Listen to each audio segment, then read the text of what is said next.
Good morning, students. Welcome to today's lecture. In the last class, we discussed exercise 2.5, some questions, and after that, we did some examples. This is the answer key of exercise 2.6, which was given as homework in the last worksheet. Today, I will be discussing some questions of exercise 2.6 so that your doubts may be clear how to solve them. Okay. Now, first question is solve the following. As I've told you, in such questions where we have ratio of linear equations, what we do? We take cross multiplication. Yes. So you can see this is 2. You can write it as 2 upon 1. What will happen? This 1 will go in the numerator and get multiplied. This 3x will come here and multiplied with 2. Similarly, I have taken question number 4 for you this time. Let's see. Question number 4 is 3y plus 4 upon 2 minus 6y is equal to minus 2 upon 5. Now, first of all, we will do cross multiplication. That is, this 5 will come here in multiplication and this complete term will go here in multiplication. Make sure you are taking the whole term. So, to make it whole, the best way is to use brackets. Okay, brackets will help us to understand that it is a complete term. Okay, now 5 came here from here in multiplication with 3y plus 4. Similarly, we have minus 2 into 2 minus 6y in brackets. If bracket is not there, you will do a mistake, and that is you will only multiply these two. But you have to understand that minus 2 is getting multiplied with the complete term. That is why we have to put brackets in this.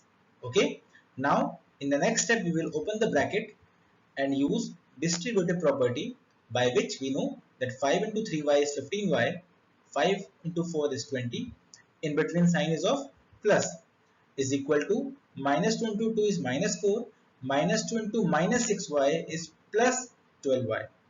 Okay, now we have a simple equation in front of us. What will we do? We will take all the variables on same side and all the constant on other. It depends on you, wherever you want. Whether you want variable on left side, it's okay. Whether you want variables on right side, that is also okay. Okay, never be hesitant on anything. So I have taken 12y on left side and this 20 on right side. Okay, following the rules also. Now 15 minus 12 is 3y is equal to minus 24. So we have got y is equal to minus 24 upon 3. As it can be solved further, so I have cut it like this: 3 ones are 3, 3 eights are 24 with a negative sign. So answer is minus 8. Now I have taken question number 6. The question is the ages of Hari and Harry are in the ratio 5:7. This is the first thing given to us. If you understand this, this will help you. Yes, in assumption part. Yes, so we will use this in assumption part and we can assume like this: let the age of Hari as 5x years and the age of Harry as 7x years. After this, let's read further. The question is now 4 years from now, the ratio of their ages will be 3:4. So this will help us in forming the equation. Yes, again read it. It is saying 4 years from now, that is in future, the ratio of their ages will be 3:4. So first of all, I am finding their ages after 4 years, which is very simple. You all know age of Hari will be how much? Earlier age is 5x plus 4 and age of Harry will be 7x plus 4. Okay. Now, according to the question, it is saying that the ratio of their age after 4 years is how much? 3:4. Now, let's use this statement to form an equation. Very simple. So, ratio of their ages means age of Hari after 4 years upon age of Harry after 4 years is equal to 3 upon 4. Now it is simple. Just you need to cross multiply and solve. You will get the answer as x equal to 4, which will help you to find Harry's age as 5 into x, that is 5 into 4, 20 years, and Harry's age is 7 into 4, 28 years. I understand that you all have done this question already. Those who have not done, kindly understand it. Okay, and try to do it on your own.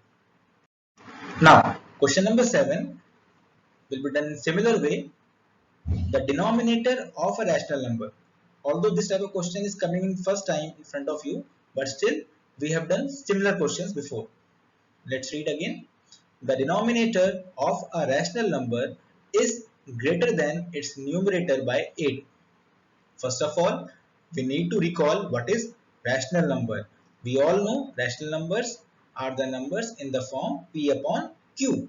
That is, there is a number upon other number and both are integers such that q is not equal to 0. We have done this in first chapter. Yes? Okay. Now we will use this first statement for the assumption part. First of all, we know we need to have a numerator and a denominator. Read it again. It is saying the denominator of a rational number is greater than its numerator by 8. So you can say that the denominator is explained in terms of numerator. So we will assume first the numerator as x. Therefore, denominator becomes x plus 8 as per the first statement. Okay. Now it is saying if the numerator is increased by 17 and denominator is decreased by 1, the number is obtained is 3 by 2. Don't worry. Whatever it is saying, just do that. Before that, I have written the original fraction. What is original fraction? Which is this numerator upon this denominator like this. This is the original fraction which is with us. Now we will do the changes as per the question is saying.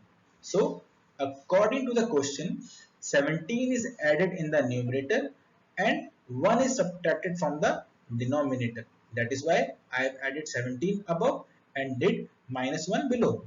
And that is equal to 3 upon 2. Now open the bracket, it becomes x plus 8 minus 1. Finally it becomes x plus 7. Now again you have got that simple equation. Just do the cross multiply and solve like this. You will get the answer as x equal to 13. Now the original rational number was x upon x plus 8. Just put the value. X is 13. So 13 upon 13 plus 8 is 13 upon 21. You can pause the video and solve it to understand how I obtained 13. Okay. Now this is the summary of the chapter. You don't need to write this. Just go through these points so that you may have a revision of what we did in this chapter. Understood? Thank you.